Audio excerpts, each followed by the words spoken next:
Sweet Talk is a weekly 20-minute podcast brought to you by the Continuing Education Workforce Training Division of Idaho State University's College of Technology. This podcast is part of our continuing outreach efforts, and the format is conversation. We're having conversations with businesses, professionals, entrepreneurs, community agencies, and in all cases, difference makers. You can find us on Apple Podcasts, Spotify, and SoundCloud. So subscribe today. Take 20 minutes and hear from people living in your community who are making a difference in your community. It's time to get started with Sweet Talk. Hey, hello everyone. This is Jason Batalden with Continuing Education Workforce Training, and we've got Paul on the show today. Paul, how are you? I am feeling much better. I missed the last show. Yeah, I was a little bit under the weather, not COVID related, but just a little feeling a bit under the weather. And I apologize, Jason, for leaving you out in the cold all by yourself on the last show. Yeah. And trust me, your presence was missed. I had to kind of muscle through that show. I mean, we had a great guest who did all the work for me, but Excellent. I need Paul. We need the co-host on there. We need to make it happen. Well, I'm here today, and I already fulfilled one of my duties. I reminded Jason to hit that record button before we started. Who was I talking to? We've been talking. Well, I think we've just been talking to a lot of people about our podcast lately, both in the office and outside of the office, and all the little things. We talk about how easy it is to do a podcast and how easy it's to post once you get everything set up. And none of that matters if you don't hit the record button. And then your podcast becomes extremely difficult. Yeah. So one of the behind the scenes things is it is like the worst thing in the world when you're when you are doing a podcast and the conversation is going so well and you're having such a great time and you're so engaged with your guest and you realize I didn't hit that record button. So things you learn. Look, Paul, we've got a pretty exciting guest on the show today. We make no bones about it. You've probably heard us talk about it on several of our podcasts in the past. We make great use of our career path internships and the program offered here through Idaho State University. And the whole idea behind the program, in fact, we had a guest on several weeks ago, a month ago, that talked to us about, she heads up that program in the career center here on campus. And we have students that come work for us doing essential tasks, and we like to plug. And but before we talk about how great we use our interns, we'd like to have one of our interns talk about it himself. And so Isaac, you're here on the show today. Introduce Hello. yourself and give us just the brief, quick rundown of kind of who you are, where you're from, and what you're doing. Cool. So I'm Isaac Dayley, CPI intern here at CEWT. I am a senior at ISU. English major, professional writing is my emphasis, and then I'm also a visual media minor. I'm from Sugar City, Idaho. It's right next to Rexburg. So it's about an hour and a half, a little less if you drive fast. But yeah, I've been going to ISU all 4 years, and I like it a lot. Here at CEWT, I am the blog writer. I do some other stuff with the marketing team as well. For instance, I upload the podcast and make the thumbnail for it. And so, yeah, that's kind of my main thing. If you go to the blog, I've been here since the start of summer, and so be working here for the next year or so. Very good. So, and I want to point out that I just found out that you are a visual major as well just the other day. Yeah, I do basically the majority of the video work in our department. I didn't even know that Isaac was a video major, and I think we're going to have him help us with some projects on that end as well. Right. Right. And, Isaac, I think one of the things we kind of wanted to have you on the show today to talk about is just kind of get your perspective. As you're kind of getting, you're a senior this year, right? Right. You said that, and you're getting ready to graduate here at some point. Yep. And you have visions of greatness, I'm assuming. Yeah. You could say that. Okay. Share them with us. Well, visions of greatness long term, probably. It's the best way to put it. Short term, I'm hoping to get a job in the marketing field. Kind of pretty much exactly what I'm doing right now for this internship, which is why this internship is really great. And so, yeah, hopefully I'll be able to find a job within marketing, content creating, blog writing, possibly. And I know I've done some research on that end, and I've talked to some people, and that's a pretty open field. Like, it's pretty niche, and not a lot of people go into that kind of thing. Which I see in my own English major. Like, there's not a lot of people going into business writing. They're going into creative writing, teaching, that sort of thing. And so business writing is very kind of niche thing. And then video skills, graphic design, all that will just help me be more marketable. So where did this inspiration come from to find such a niche focus for your major? How did you fall into this idea? Yeah. So funny story. It's not fully my plan for long term, but it just happened to work out this way, that I decided that I was going to go into English major, and I honestly want to do creative writing, but I figured that professional writing would be more marketable to fall back on than a creative writing emphasis. So that's kind of what I chose. And then I took a few classes that were focused on like blog writing and professional writing and stuff. And I found it interesting and engaging in kind of a different way, a different perspective on how to write and who to write for. So yeah, it's more long term. It's a backup plan, but it'll be helpful in the near future. I actually knew a gentleman that did he wrote technical manuals. That was his writing career.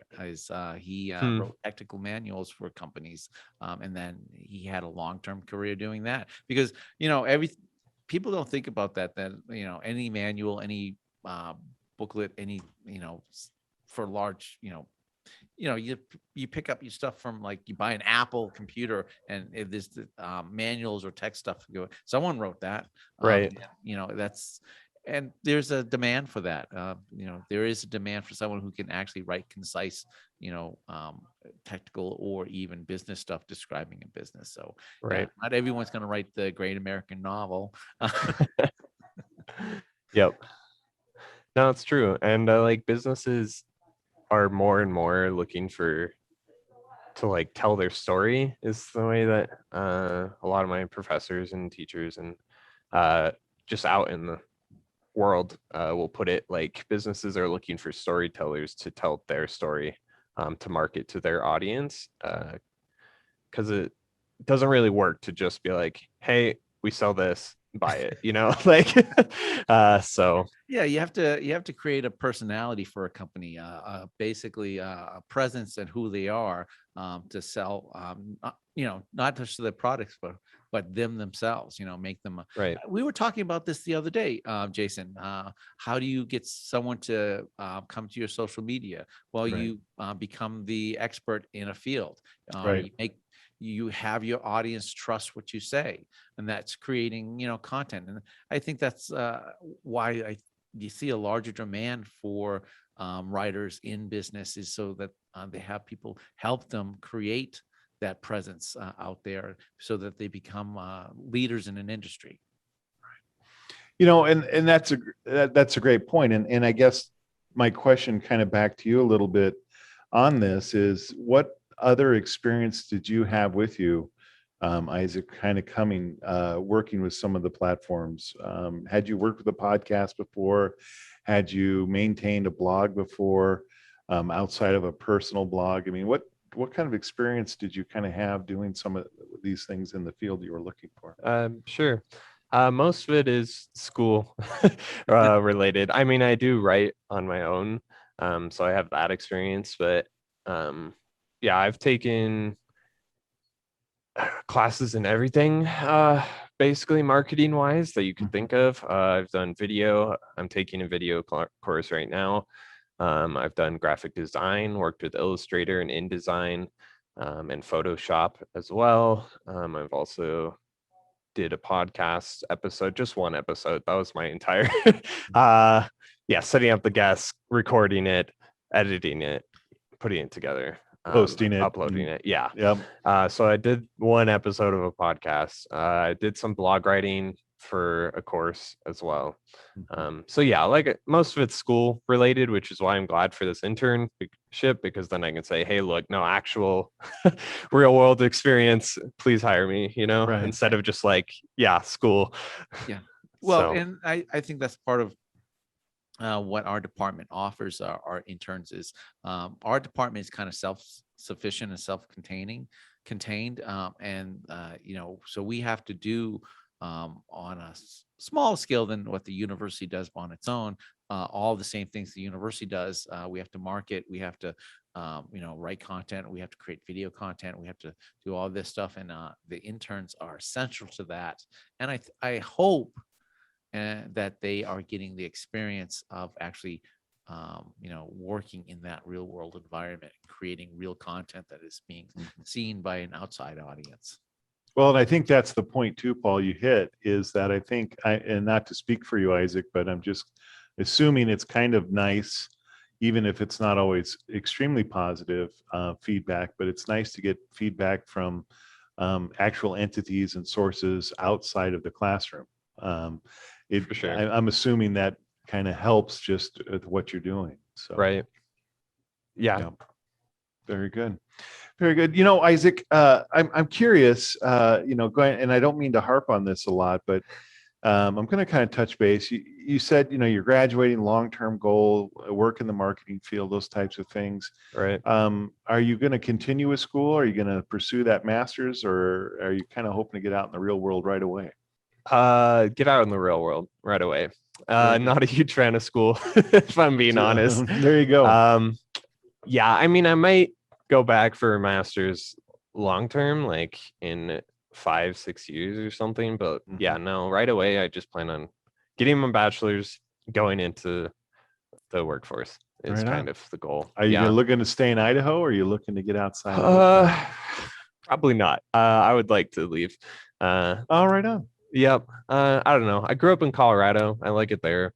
I don't hate Idaho. Like, I like it, but also I like kind of getting out. Well, I was sure. in the East Coast for a couple of years. I love it out there. I wouldn't mind going back there Oh, long that's right. term. Where were you at on the East Coast, Isaac? All over New England, New Hampshire, okay. Massachusetts, Okay. Maine, Vermont. Well, the listeners know that I'm originally from Massachusetts. The East Coast, great. I lived there almost my entire life till I moved here, and I probably wouldn't move back, but yeah, it's a great place to be. It's a great place to be. So what is the true test? If you're from the Massachusetts area, you have to know what that special, is it marshmallow? What's that called? The marshmallow spread? Marshmallow cream, the sandwich. So there's a brand of marshmallow cream in New England called Fluff. That's what it is. And the state sandwich for Massachusetts is the Fluffinator. Fluffinator, Which is basically fluff and peanut butter. And I grew up on that. So you say Fluffinator, and everyone in Massachusetts knows exactly what you're talking about. It's like, I'm assuming that dentists in Massachusetts love the Fluffinator. Keeps their office full. Fluffinator. Keeps their offices full of a bunch of kids. Huh? I can only imagine the sugar content of anything that starts with marshmallows. Yes, exactly. Hey, Isaac, going back to you doing some real world work for us. Sure. Could you talk about the difficulties of some of your writing assignments. I mean, here's the thing: when you work in the business, sometimes you're given a as a writer, you're giving a assignment, and it's something you're going, oh, this is something I know nothing about. So I know that Right. you write blogs, and sometimes Jason will give you an assignment, and it's not just writing, it's also research and writing, correct? A whole lot of research. Yeah. I feel like I've become a lot more knowledgeable in way more areas than I ever have dreamed of being. So for instance, the past 2 weeks, this weekend, than the previous 2 weeks, I've written some blog articles on the economy, on healthcare, on the trades industry, and how COVID has affected all of those. And I knew basically nothing about any of that. So yeah, it was like a whole week's worth of research just so I could write it all in a day and then, get it all sent out. Yeah. So yeah, no, I've had to do a lot of research. And that's important, right? When I'm writing for professional, this is going out, publication, official CEWT blog, right? Like I want to make sure my sources are good. I got the right information.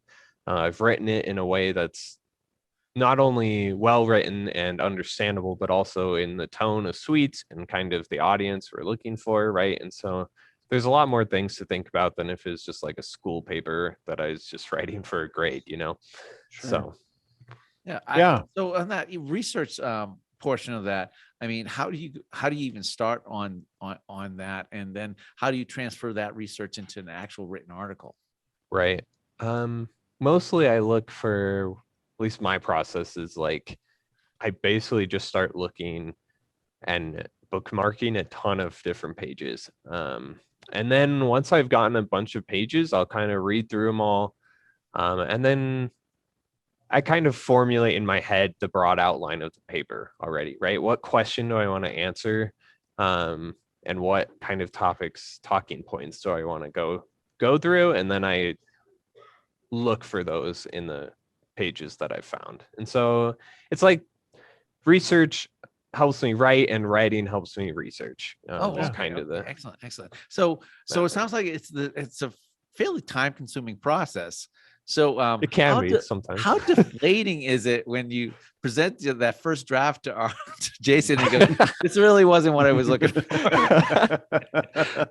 Now wait a minute, Paul. We want to encourage interns to continue to come and work with us. Let's not have him. I'm just trying to give him the reality of the Let's world. not have him come talk about how crazy his director is. Oh yeah, gosh. that's a great question to answer, Isaac. And just to put that in context, and this is poor Isaac, I had him doing a research on an additional topic on the economy, and I called him on Friday and said, you know what, we're going to bag that whole topic. And so I knew that after we got off the phone, he was like, hey, wait a minute, I spent some time on this. So, but yeah, Isaac, I guess that's part of it, right? Is getting that feedback, is having to deal with, shifts and changes and focuses based on, those things you talked about, the audience and the topics we're trying to get. Right. Yeah, I mean, I think any writer that listens to this will attest, getting feedback is like the worst part of writing. But it's also like super necessary, right? Like I understand that my first draft is not going to be perfect. And so getting that feedback is really helpful because like I can go through and edit it, but there are things that I'm either A, just going to miss, or B, not going to want to cut that I know I should cut, that somebody else won't have a qualm about telling me Right. I should do, right?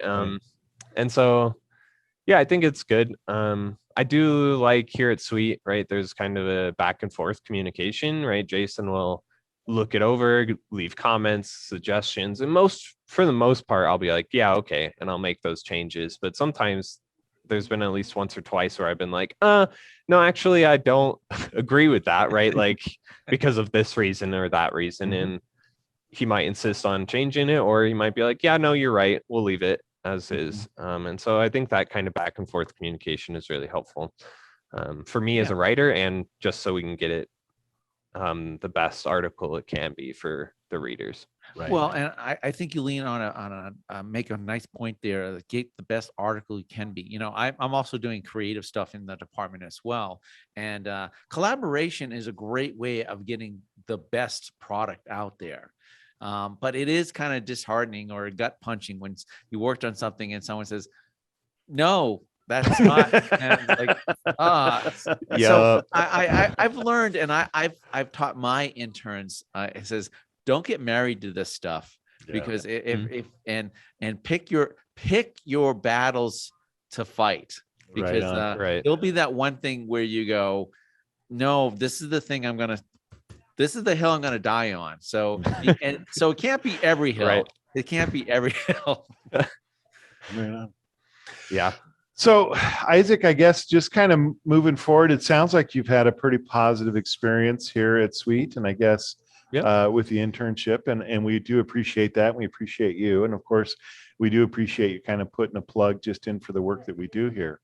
But what would you kind of say if someone else, whether they were coming to work for us or anyone, what would you kind of talk about the importance of an internship? What would be some advice or something you might want to tell them to make sure that they do to get the most out of it? Yeah, well, I think find an internship that's as close to the field you want to enter as possible. So like I said, this one is pretty much exactly what I would hope to do. Maybe a little broader in the marketing side, but like pretty much exactly what I want to do for an actual like full-time career, right? So find an internship as close as possible, and then work hard on it and ask a lot of questions, and listen a lot, right? Because your bosses, the people you work with, are going to have experience in the field, and you're just now gaining it, right? And so they'll be able to give you tips, tricks, advice, and the things they do, pay attention, just because, like, I don't know, I've learned a lot about, like, say, marketing in general, right? Like, I knew very little about marketing coming into this job. Now I feel like I know at least somewhat how it works, and so that's all because I've like put in the effort, right? Like I take it seriously. Just because it's an internship doesn't mean like I treat it like a full-time job, right? Like, Right. Yeah. And so No, and I think you're hit on the spot right there. Is I mean, you're getting real world experience. You take it seriously, take it as part of a job. And we appreciate all the effort that you put into doing this job. Again, Jason and I've said this over and over and over. We value our CPI so much because without them, we could not do what we do here at CEWT. No, and it goes back to what you talked about earlier. It's, we have the same role. That was the timer. Hold on. But I'll just kind of finish this thought with that. It's, you said it earlier, Paul. Our goals are very similar to that, though, as ISU's goals, right? Is to provide meaningful training and continuing educational opportunities for individuals to help them move forward in the goals that they have in life. And we do, though, have limited resources to do that. And if it wasn't for our CPIs, it would be quite a different ballgame for us, I think. Right. It would. Hey, one last thing. Since you are a writer, Isaac, that means Sure. you are a reader. Right. So just off the top of your head, a couple of your favorite authors. Favorite authors? Brandon Sanderson is really good. He's very well-known fantasy writer at this point. He's probably my favorite author. I have a few very niche authors that I like, but I literally cannot remember their name. If you give me half a second, I can pull them up. That's good. Yeah. But I'm very much into like fantasy, sci-fi, sometimes horror even. Reading. Stephen King is good. Obviously he's probably the biggest name horror author. I lean the same way. I think my favorite writer on the face of the planet is Harlan Ellison. Well, And Jason? Oh, you guys, you don't want to know my. It, you think you have niche? I just finished a book on a biography on Jerome. Jerome, the individual, he was a early late fourth century monk who wrote a bunch of stuff and lived in a cave. And Solid. and now I'm reading another biography on his next door neighbor who lived in the cave down the road. So, Down the road. So you're more of a nonfiction guy. Yes. If I to be honest with you, when I do, this is sad. When I read for fun, I read historical fictions. Who's that guy that wrote Devil in the White City and all of those not historical nonfictions? I forgot his name right off the top of my head. But no. All right. No. So yeah, I don't get much into fiction much. So that's just, it's a personality flaw. I get it. Not a lot of people. No. Not a personality flaw. It is really. When you read my books, they're just horrible reads. So anyway, but with that being said, Isaac, we just want to tell, first of all, you've been working with us from first summer. School started. You're back on campus, so you're in the office with us. We're glad to have you here.